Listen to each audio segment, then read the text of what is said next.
ನಮಸ್ಕಾರ ವೀಕ್ಷಕರೇ, ಕರುನಾಡ ಸಾಧಕರು ಸಂದರ್ಶನ ಸರಣಿಗೆ ಸ್ವಾಗತ. ನಾನು ನಿಮ್ಮ ಹರಿಪ್ರಕಾಶ್ ಕೋಣೆಮನೆ. ಕರುನಾಡ ಸಾಧಕರು ಈ ಸರಣಿಯಲ್ಲಿ ಇವತ್ತು ಒಬ್ಬ ವಿಶೇಷ ಸಾಧಕರನ್ನು ನಾನು ನಿಮಗೆ ಪರಿಚಯ ಮಾಡ್ತಾ ಇದ್ದೀನಿ. ಅವ್ರ ಜೊತೆ ನಾನು ಮಾತುಕತೆಯನ್ನು ನಡೆಸ್ತೀನಿ. ಅದಕ್ಕೂ ಪೂರ್ವದಲ್ಲಿ ಅಂತಹ ಸಾಧಕರ ಕಿರು ಪರಿಚಯವನ್ನು ನಾನು ಮೊದಲು ನಿಮಗೆ ಮಾಡಿಕೊಡ್ತೀನಿ. ರಾಷ್ಟ್ರೀಯ ಮಟ್ಟದಲ್ಲಿ ನಡೆಯುವಂತಹ JEE, ನೀಟ್ ಮತ್ತಿತರ ಸ್ಪರ್ಧಾತ್ಮಕ ಪರೀಕ್ಷೆಗಳು ನಮ್ಮ ಬಹುತೇಕ ವಿದ್ಯಾರ್ಥಿಗಳಿಗೆ ಕಬ್ಬಿಣದ ಕಡಲೆ ಆಗಿದ್ದಂತಹ ಸಂದರ್ಭದಲ್ಲಿ IITಗಳಲ್ಲಿ ಓದುವ ಕನಸು ಗಗನ ಕುಸುಮ ಆಗಿದ್ದಂತಹ ಹೊತ್ತಿನಲ್ಲಿ ಸೂಕ್ತ ತರಬೇತಿ ಸಿಕ್ಕರೆ ಇದೇನು ನಮ್ಮ ವಿದ್ಯಾರ್ಥಿಗಳಿಗೆ ದೊಡ್ಡ ಸವಾಲಲ್ಲ, ಹಾಗಂತ ರಾಜ್ಯಕ್ಕೆ ತೋರಿಸಿಕೊಟ್ಟವರು ಈ ಸಾಧಕರು.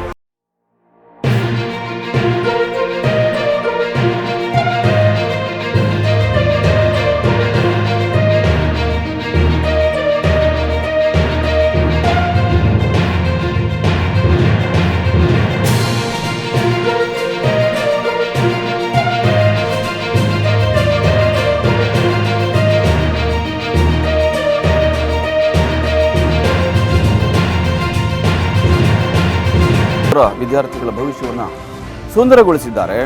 ವಿಜ್ಞಾನದಲ್ಲಿ ಆಸಕ್ತಿ ಹೊಂದಿರುವ ವಿದ್ಯಾರ್ಥಿಗಳಿಗೆ ಮಾರ್ಗದರ್ಶಕರಾಗಿ ಜ್ಞಾನದ ಹಸಿವನ್ನು ನೀಗುವ ಕೆಲಸವನ್ನು ನಿರಂತರವಾಗಿ ಮಾಡಿಕೊಂಡು ಬಂದವರು. ಭೌತಶಾಸ್ತ್ರದ ಉಪನ್ಯಾಸಕರಾಗಿ ಬೆಂಗಳೂರಿನಲ್ಲಿ ವೃತ್ತಿ ಜೀವನವನ್ನು ಆರಂಭಿಸಿ PU ಮಂಡಳಿಯ ಎಲೆಕ್ಟ್ರಾನಿಕ್ಸ್ ವಿಷಯವನ್ನು ಪಠ್ಯವಾಗಿಸಿಕೊಳ್ಳೋದಕ್ಕೆ ಕಾರಣರಾದವರು ಡಾಕ್ಟರ್ HSN.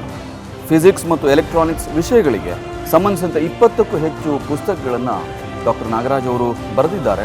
PUC ಮತ್ತು ಡಿಗ್ರಿ ಕಾಲೇಜುಗಳ ಪಠ್ಯ ನಿರ್ಧರಿಸುವ ಸಮಿತಿಗಳ ಸದಸ್ಯರಾಗಿಯೂ ಇವರು ಕಾರ್ಯವನ್ನು ನಿರ್ವಹಿಸಿದ್ದಾರೆ.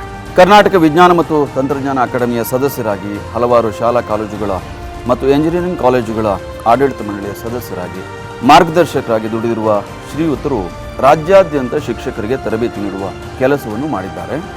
ಬಹಳ ಮುಖ್ಯವಾಗಿ ಶ್ರೀ ಶಂಕರ ಕ್ಯಾನ್ಸರ್ ಹಾಸ್ಪಿಟಲನ್ನು ಮುನ್ನಡೆಸ್ತಾ ಇರುವಂತಹ ಶ್ರೀ ಶಂಕರ ಕ್ಯಾನ್ಸರ್ ಫೌಂಡೇಶನ್ನ ಸ್ಥಾಪಕ ಟ್ರಸ್ಟಿಯಾಗಿ 320ಕ್ಕೂ ಹೆಚ್ಚು ಬೆಡ್ಗಳನ್ನು ಹೊಂದಿರುವಂತಹ ಬಹುದೊಡ್ಡ ಆಸ್ಪತ್ರೆಯನ್ನು ಕಟ್ಟಲು ಇವರು ಕೈ ಜೋಡಿಸಿದ್ದಾರೆ. ವಿಜ್ಞಾನವನ್ನು ಸಮಗ್ರ ದೃಷ್ಟಿಕೋನದ ನೋಡಬೇಕು, ಹೋಲಿಸ್ಟಿಕ್ ಅಪ್ರೋಚ್ ಇರಬೇಕು ಎಂಬುದು ಡಾಕ್ಟರ್ HSN ಅವರ ಬಲವಾದಂತಹ ನಂಬಿಕೆ ಮತ್ತು ಸಿದ್ಧಾಂತ. ಪ್ರಯೋಗಗಳನ್ನ ಮಾಡುತ್ತಲೇ ವಿಜ್ಞಾನವನ್ನು ಅರ್ಥ ಮಾಡಿಕೊಂಡ್ರೆ ಮಹತ್ತರವಾದ್ದನ್ನು ಸಾಧಿಸಬಹುದು ಎಂಬ ಕಾರಣಕ್ಕೆ ಇವರು ಹೊಸದೊಂದು ಪ್ರಯೋಗಕ್ಕೆ ಮುಂದಾಗಿದ್ದಾರೆ. ಅದರ ಹೆಸರು ಪ್ರಯೋಗ ಅಂತ. NGO ಸಂಘಟನೆ ಇದು ಪ್ರಯೋಗ ಅನ್ನೋದು. ವಿದ್ಯಾರ್ಥಿಗಳಿಗೆ ವಿಜ್ಞಾನ ದಾಸೋಹವನ್ನು ಈ ಪ್ರಯೋಗ ಇನ್ಸ್ಟಿಟ್ಯೂಟ್ನ ಮೂಲಕ, NGOದ ಮೂಲಕ ಮಾಡ್ತಿದ್ದಾರೆ. ಅವರ ಸಾಧನೆ ಚಿಂತನೆಗಳ ಬಗ್ಗೆ ಈ ವಿಶೇಷ ಸಂದರ್ಶನದಲ್ಲಿ ನಾವು ತಿಳಿದುಕೊಳ್ಳುವಂತಹ ಒಂದು ಪುಟ್ಟ ಪ್ರಯತ್ನವನ್ನು ಮಾಡೋಣ. ತಿಳ್ಕೊಳ್ಳೋಕೆ ಆಗುತ್ತೋ ಇಲ್ವೋ ಗೊತ್ತಿಲ್ಲ. ನಾನು ಮೊದಲು ಡಾಕ್ಟರ್ HS ನಾಗರಾಜ್ ಅವರನ್ನು ಈ ಕಾರ್ಯಕ್ರಮಕ್ಕೆ ಸ್ವಾಗತಿಸ್ತೀನಿ. ಡಾಕ್ಟರ್ ನಾಗರಾಜ್ ಸರ್, ಈ ಕಾರ್ಯಕ್ರಮಕ್ಕೆ ಸ್ವಾಗತ. ನಮಸ್ಕಾರ. ತಾವು ಆರಂಭದಲ್ಲಿ ಮೇಸ್ಟರ್ ಆಗಿದ್ದವರು, ಆನಂತರ ಬೇಸ್ ಅಕಾಡೆಮಿಯನ್ನು ಸ್ಥಾಪನೆ ಮಾಡಬೇಕು ಅಂತ ಅನಿಸುತ್ತೆ ತಮಗೆ. ಅಂದಿನ ಅವಶ್ಯಕತೆ, ಮಕ್ಕಳಿಗೆ ಬೇಕಾದಂಥ ಅವಶ್ಯಕತೆ, ಅಥವಾ ಕರ್ನಾಟಕದಲ್ಲಿ ಒಂದು ದೊಡ್ಡ ಕೊರತೆ ಇತ್ತು ಅಂತ ಅಂದ್ಕೊಳ್ಳೋಣ. ಹೈಯರ್ ಎಜುಕೇಷನ್ಗೆ ಬೇಕಾದಂಥ ತರಬೇತಿಯನ್ನು ಕೊಡುವಂತಹ ಸಂಸ್ಥೆ ಬೇಕಾಗಿತ್ತು. ಆ ಸಂಸ್ಥೆಯನ್ನು ಸ್ಥಾಪಿಸಿದ್ರಿ. ಭೌತಶಾಸ್ತ್ರ ಉಪನ್ಯಾಸಕರಾಗಿದ್ದ ನಿಮಗೆ ಈ ಸಂಸ್ಥೆಯನ್ನು ಕಟ್ಟಬೇಕು ಅಂತ ಯಾಕೆ ಅನ್ನಿಸ್ತು? ಈ ಆಲೋಚನೆ ಬಂದಿದ್ದು ಹೇಗೆ ಅನ್ನೋದು ನನಗೆ ಆರಂಭದಲ್ಲೇ ತಿಳ್ಕೋಬೇಕು ಅಂತ ಅನಿಸ್ತಾ ಇದೆ ಸರ್. ಇದು ಒಳ್ಳೆ ಪ್ರಶ್ನೆ. ಯಾಕೆಂದರೆ ಇವತ್ತು ನಾನು ಏನು ಮಾಡ್ತಾ ಇದೇನೋ ಅದಷ್ಟಕ್ಕೂ ಕಾರಣ ಬೇಸ್ ಸಂಸ್ಥೆಯನ್ನು ಸ್ಥಾಪಿಸಿದ್ದು. ನಾನು ಸುಮಾರು 25 ವರ್ಷ ಕಾಲ ಫಾರ್ಮಲ್ ಎಜುಕೇಷನ್ ಸಿಸ್ಟಮ್ ಅಂತೀವಲ್ಲ, PU ಮತ್ತು ಡಿಗ್ರಿ ಪಾಠ ಮಾಡ್ತಕ್ಕಂಥ ಒಂದು ಕಾಲೇಜಲ್ಲಿ ಕೆಲಸ ಮಾಡ್ತಾ ಇದ್ದೆ. ಆವತ್ತಿಗೆ ಕರ್ನಾಟಕದಿಂದ ಒಂದು 2-3 ಜನ ಸಹಿತ ಈ IITsಗೆ ಹೋಗ್ತಾ ಇರಲಿಲ್ಲ. ಈಗೊಬ್ಬ ವಿದ್ಯಾರ್ಥಿ ಯಾರೋ ಬಂದು, ಸರ್ ನನಗೊಂದು 2 ಲೆಕ್ಕ ಬರಲಿಲ್ಲ, ಹೇಳಿಕೊಡಿ ಭೌತಶಾಸ್ತ್ರದಲ್ಲಿ ಅಂತ ಕೇಳ್ತಾ ಇದ್ದಂಥದ್ದು ನಮ್ಮ ವಿದ್ಯಾರ್ಥಿಗಳ ಮಧ್ಯೆ ನಡೀತಾ ಇದ್ದಂಥ ಸಂಗತಿ ಅದು. ಅವಾಗ ನಿಮ್ಗೆ ಗೊತ್ತಾಯ್ತು ಇಂಥದ್ದೊಂದು ಫಾರ್ಮಲ್ ವ್ಯವಸ್ಥೆ ಬೇಕು ಇದಕ್ಕೆ ಅಂತ. ಆವತ್ತಿಗೆ ಹೆಚ್ಚು ಪುಸ್ತಕಗಳು ಇರಲಿಲ್ಲ. ಇಡೀ ಬೆಂಗಳೂರಿನಲ್ಲಿ ಯಾರೋ 4-5 ಜನ ಮೇಷ್ಟ್ರುಗಳು ಈ ವಿದ್ಯಾರ್ಥಿಗಳು ಹೋದರೆ ಇವತ್ತೊಂದು ಲೆಕ್ಕ ಹೇಳ್ಕೊಡ್ತಿದ್ವು. ಆದರೆ ಒಂದು ವ್ಯವಸ್ಥಿತವಾದ ಒಂದು ಪ್ರಕ್ರಿಯೆ ಇರಲಿಲ್ಲ ಇಲ್ಲಿ. ಇಷ್ಟು ಬುದ್ಧಿವಂತಿರೋ ಜಾಗ, ಎಲ್ಲ ಅನುಕೂಲಗಳಿದೆ. ಆದರೆ ವಿದ್ಯಾರ್ಥಿಗಳು ನಮ್ಮ ಕೈಲಿ ಆಗಲ್ಲ ಅಂತ ತುಂಬ ಹಿಂದೆ ಉಳಿಯುವಂಥ ಒಂದು ಪರಿಸ್ಥಿತಿ ಇದೆಯಲ್ಲ ಅಂದ್ಬಿಟ್ಟು ಒಂದು ವ್ಯವಸ್ಥೆಯನ್ನು ನಾವು ಸ್ಥಾಪಿಸೋಕೆ ಸಾಧ್ಯವಾದರೆ ಇದು ಒಳ್ಳೆಯದಂಥೇಳಿ ನಾವು ಒಂದು 3 ಜನ ವಿದ್ಯಾರ್ಥಿಗಳು ಬಂದರು ಅಷ್ಟೇ. ಒಂದು 6 ಜನ ನಾವು ಅಧ್ಯಾಪಕರುಗಳು ಶುರು ಮಾಡಿ ಅದನ್ನು ಸುಮಾರು ಒಂದು 450ಕ್ಕಿಂತ ಹೆಚ್ಚು ಜನ ಇಲ್ಲಿ ಸಂಸ್ಥೆಯಲ್ಲಿ ಕೆಲಸ ಮಾಡುವಂಥ ಒಂದು ವ್ಯವಸ್ಥೆ ಮತ್ತು ಒಂದು 15,000 ತನಕ ವಿದ್ಯಾರ್ಥಿಗಳು ಕರ್ನಾಟಕದಿಂದ ಈ ವ್ಯವಸ್ಥೆಯಲ್ಲಿ ಅನುಕೂಲ ಪಡ್ಕೊಳ್ಳೋಕೆ ಶುರು ಮಾಡಿದ್ರು. ಇದರಲ್ಲಿ ತುಂಬ ಮುಖ್ಯವಾದ್ದೇನು ಅಂದರೆ ನಾವು ಪರೀಕ್ಷೆ ಪಾಸ್ ಮಾಡಿಸೋಕ್ಕೋಸ್ಕರ ಇದನ್ನು ಅಂದರೆ ಬರೀ ಆ ತಯಾರಿಗೆ ಮಾತ್ರ ಅಲ್ಲ, ಅವರಿಗೆ ಫಂಡಮೆಂಟಲ್ಸ್ ಚೆನ್ನಾಗಿ ಅರ್ಥ ಆಗಬೇಕು. ವಿಷಯ ಚೆನ್ನಾಗಿ ಅರ್ಥ ಮಾಡಿಕೊಂಡು ಅದರಲ್ಲಿ ಪ್ರಬುದ್ಧತೆ ಬಂದರೆ ಪರೀಕ್ಷೆ ಮಾಡೋದು ತಾನಾಗಿ ಆಗಬೇಕು. It is not A machine driven kind of thing. ಅದಿಲ್ಲ ಅಂದರೆ ಪರೀಕ್ಷೆಯಲ್ಲಿ ಪಾಸ್ ಆಗ್ಬೋದು, ಜೀವನದಲ್ಲಿ ಪಾಸ್ ಆಗಲ್ಲ. ಮತ್ತು ಒಂದು ಸರಿ ಪಾಸ್ ಆದ್ರೆ ಆಗಲಿಲ್ವಲ್ಲ, ಪ್ರತಿದಿನ ಜೀವನದಲ್ಲಿ ಪ್ರಯಾಣ ಇದ್ದೇ ಇರುತ್ತೆ, ಅದಕ್ಕೆ ಸಿದ್ಧತೆ ಆಗಬೇಕು. ನೀವು ಈ JEE ಮತ್ತು ನೀಟ್ ಪರೀಕ್ಷೆಗಳಿಗೆ ಸಾವಿರಾರು ವಿದ್ಯಾರ್ಥಿಗಳನ್ನ ಅಣಿಗೊಳಿಸಿದ್ದೀರಿ ಮತ್ತು ರಾಷ್ಟ್ರ ಮಟ್ಟದಲ್ಲಿ ಬಹಳ ದೊಡ್ಡ ಕೊಡುಗೆಯನ್ನು ಕರ್ನಾಟಕದಿಂದ ತಾವು ಕೊಟ್ಟಿದ್ದೀರಿ. ಆ ಬಗ್ಗೆ ನಮಗೆಲ್ಲ ಹೆಮ್ಮೆ ಇದೆ, ಅಭಿನಂದಿಸ್ತೀನಿ. ಯಾವ ವಿಷಯಗಳಲ್ಲಿ ಈ ಪರೀಕ್ಷೆಗಳನ್ನು ಎದುರಿಸುವಾಗ ಮಕ್ಕಳು ಯಾವ ವಿಷಯಗಳಲ್ಲಿ ಹೆಚ್ಚು ಸ್ಟ್ರಗಲ್ ಮಾಡ್ತಾರೆ? ಫೋಕಸ್ ಆದಂಥ ಅಧ್ಯಯನದ ಕಡೆಗ ಅಥವಾ ಸಮಯದ ನಿರ್ವಹಣೆಯನ್ನು ಮಾಡೋದ್ರಲ್ಲ? ತಾವು ಕಂಡುಕೊಂಡಿದ್ದೇನು ಅಂತ ಎಷ್ಟು ವರ್ಷ?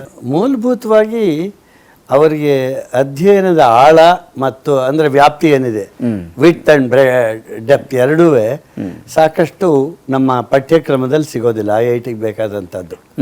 ಹಾಗಾಗಿ ಸರ್ಫೇಸ್ ನಾಲೆಡ್ಜ್ ಅಷ್ಟಲ್ಲೇ ಇರ್ತಾ ಇತ್ತು. ಹಾಗಾಗಿ ಅದು ತುಂಬ ಮೂಲಭೂತವಾಗಿ ಅಗತ್ಯ ಆಯಿತು. ಎರಡನೇದು ಈ ಪ್ರಾಬ್ಲಮ್ ಸಾಲ್ವಿಂಗ್ ಅಂತ ಏನು ಹೇಳ್ತೀವಿ, ಅದೇ ಮೂಲಭೂತವಾಗಿ ಮಾಪನ IIT ಎಕ್ಸಾಮಲ್ಲಿ 1 ಗಂಟೆಗೆ ಇಷ್ಟು ಪ್ರಾಬ್ಲಮ್ಸ್ ಅಂತ ಇರುತ್ತೆ, ಸಾಲ್ವ್ ಮಾಡಬೇಕು. ನಮ್ಮ ನಾರ್ಮಲ್ ಪಠ್ಯಕ್ರಮದಲ್ಲಿ ಪರೀಕ್ಷೆಗಳೇನಿದೆ, ಬೋರ್ಡ್ ಎಕ್ಸಾಮ್ಸ್ ಅಂತ ಹೇಳ್ತೀವಲ್ಲ, ಅಲ್ಲಿ ಈ ಪ್ರಾಬ್ಲಮ್ ಸಾಲ್ವಿಂಗ್ಗೆ ಹೆಚ್ಚು ಮಹತ್ವ ಇಲ್ಲ ಅಥವಾ ಪ್ರಾಶಸ್ತ್ಯ ಇಲ್ಲ. ಹಾಗಾಗಿ ಇವರಿಗೆ ಆ ಮಾರ್ಗನೇ ತುಂಬ ಭಯ ತರ್ತಾ ಇತ್ತು. ನೀವು ಹೇಳಿದಾಗ 3ನೇದು ನಿಜ ಏನಂದರೆ ಕಂಡೀಷನಿಂಗ್ ಫಾರ್ ದಿ ಬಿಹೇವಿಯರ್. ಈಗ ಒಬ್ಬ ಎಷ್ಟೇ ಸಾಮರ್ಥ್ಯ ಇದ್ರೂ ಅವನು ಒಂದು ಯುದ್ಧ ಭೂಮಿಗೆ ಹೋದಾಗ ಗಟ್ಟಿಯಾಗಿರೋನ್ ಗೆಲ್ತಾನೆ ಅಂತೇನಿಲ್ಲ. ಹೆಚ್ಚು ಆತ್ಮವಿಶ್ವಾಸ ಬೇಕು, ಅಲ್ಲಿ ಹೇಗೆ ನಡ್ಕೋಬೇಕು ಅನ್ನೋ ಒಂದು ಪ್ರಜ್ಞೆ ಮತ್ತು ಕಾರ್ಯಕ್ಷಮತೆ ಬೇಕು. ಅದೆಲ್ಲ ಅನುಭವದಿಂದಲೇ ಬರೋದು. ದಿ ಐಡಿಯಾ ಆಫ್ ಎಕ್ಸಾಮ್ ಎಲ್ರಿಗೂ ಭಯನೇ. ಪರೀಕ್ಷೆ ಅಂದ ತಕ್ಷಣ BP ಎಲ್ಲ ಜಾಸ್ತಿ ಆಗುತ್ತೆ ಮಕ್ಕಳಿಗೆ, ಮತ್ತು ಮೊದಲೇ ಆತಂಕ ಶುರುವಾಗುತ್ತೆ, ಅದನ್ನ ಎದುರಿಸೋಕೆ ಮೊದಲೇ ಭಯ.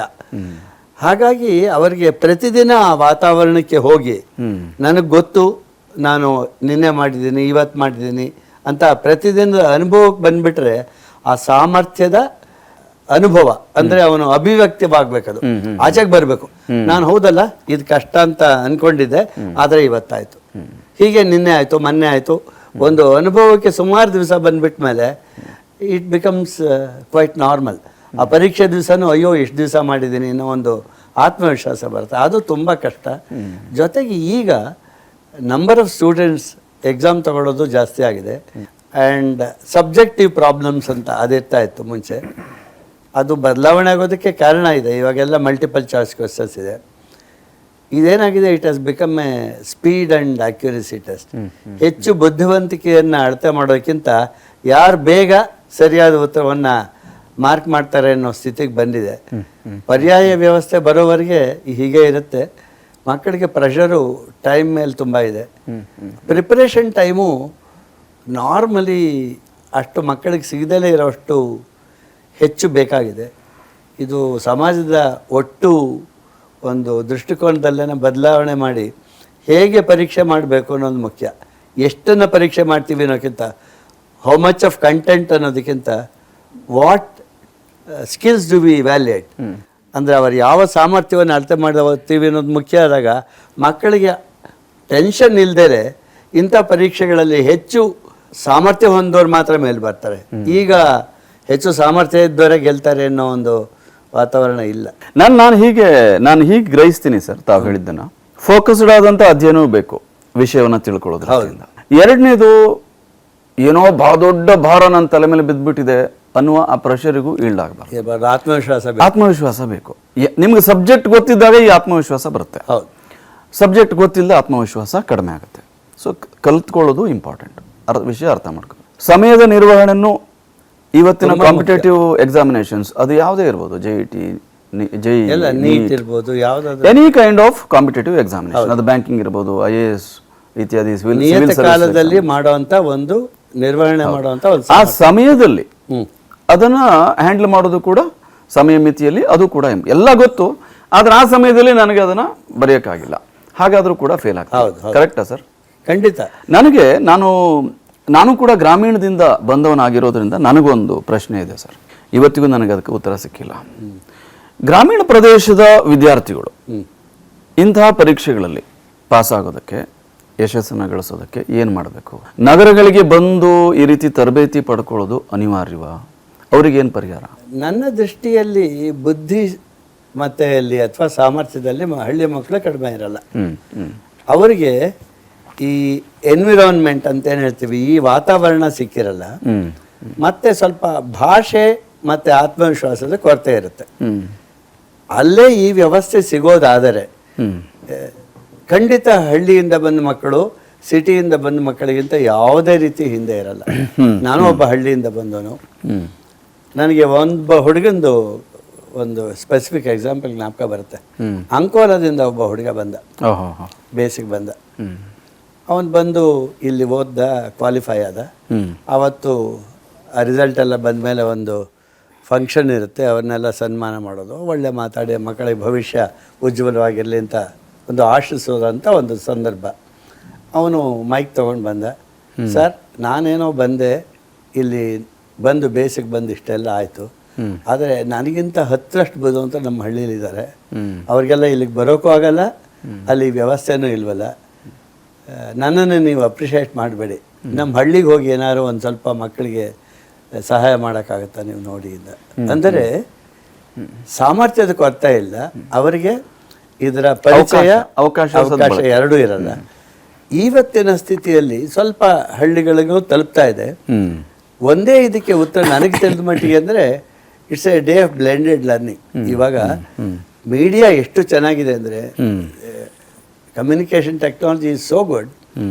ಒಂದು ಒಳ್ಳೆಯ ವಿಷಯವನ್ನು ತಯಾರು ಮಾಡಿ ಅವ್ರಿಗೆ ತಲುಪಿಸೋವಂಥ ವ್ಯವಸ್ಥೆ ಮಾಡಿದ್ರೆ ಅಲ್ಲಿ ಡಿಸ್ಟ್ರಾಕ್ಷನ್ಸ್ ಕಡಿಮೆ, ಹಸುವಿದ್ದವನಿಗೆ ಊಟ ರುಚಿ ಇರುತ್ತೆ. ಬೆಂಗಳೂರಿಗಿಂತ ಹೆಚ್ಚಿಗೆ ಅಥವಾ ದೊಡ್ಡ ದೊಡ್ಡ ನಗರಗಳಿಗಿಂತ ಹೆಚ್ಚಿಗೆ ಆ ಮಕ್ಕಳಿಗೆ ಮೇಲ್ ಬರಬೇಕು ಅನ್ನೋ ಒಂದು ಉತ್ಸಾಹ ಇದೆಯಲ್ಲ, ಅದರಿಂದ ಅವ್ರು ಚೆನ್ನಾಗಿ ಮಾಡ್ತಾರೆ. ಸ್ವಲ್ಪ ಮಟ್ಟಿಗೆ ಲೈವ್ ಇಂಟ್ರಾಕ್ಷನ್ಸ್ ಬೇಕು. ಇದು ಬರೀ ಕಾಂಪಿಟೇಟಿವ್ ಎಕ್ಸಾಮ್ಸ್ಗೆ ಅಷ್ಟೇ ಅಲ್ಲ, ಅವರು ಯಾವುದೇ ಸಾಧನೆ ಮಾಡಲಿ, ಒಂದು ನಾಳೆ BSc ಮಾಡಿ MSc ಮಾಡಿ ಸೈಂಟಿಸ್ಟ್ ಆಗಲಿ, ಏನಾಗಬೇಕಾದ್ರೂ ಅವ್ರಿಗೆ ಈ ಅವಕಾಶವನ್ನು ಒದಗಿಸೋದು at probably no cost or affordable cost. ಅಷ್ಟು ಆಗೋದು ಈ ಸಮಾಜದ ಏಳಿಗೆಯೇ ಅಗತ್ಯ. ಅದು ಹಳ್ಳಿಯವರಿಗೆ ನಾವೇನು ಉಪಕಾರ ಮಾಡ್ತಿದ್ದೀವಿ ಅಂತ ನೋಡಬಾರ್ದು ನಾವು. ಅನುಕ್ಷಣದ ಸುದ್ದಿಗಳಿಗಾಗಿ ವಿಸ್ತಾರ ನ್ಯೂಸ್ ಯೂಟ್ಯೂಬ್ ಚಾನೆಲ್ ಸಬ್ಸ್ಕ್ರೈಬ್ ಮಾಡಿ. ಹೊಸ ಸುದ್ದಿಗಳ ನೋಟಿಫಿಕೇಶನ್ಗಾಗಿ ಬೆಲ್ ಐಕಾನ್ ಕ್ಲಿಕ್ ಮಾಡಿ. ಲೇಟೆಸ್ಟ್ ಅಪ್ಡೇಟ್ಸ್ಗಾಗಿ www.vistaranews.com ವೆಬ್ಸೈಟ್ಗೆ ವಿಸಿಟ್ ಮಾಡಿ. ಅಂಗೈಯಲ್ಲೇ ಜಗತ್ತಿನ ಸುದ್ದಿ ತಿಳಿಯಲು ವಿಸ್ತಾರ ನ್ಯೂಸ್ ಕನ್ನಡ ಆಪ್ ಡೌನ್ಲೋಡ್ ಮಾಡಿ.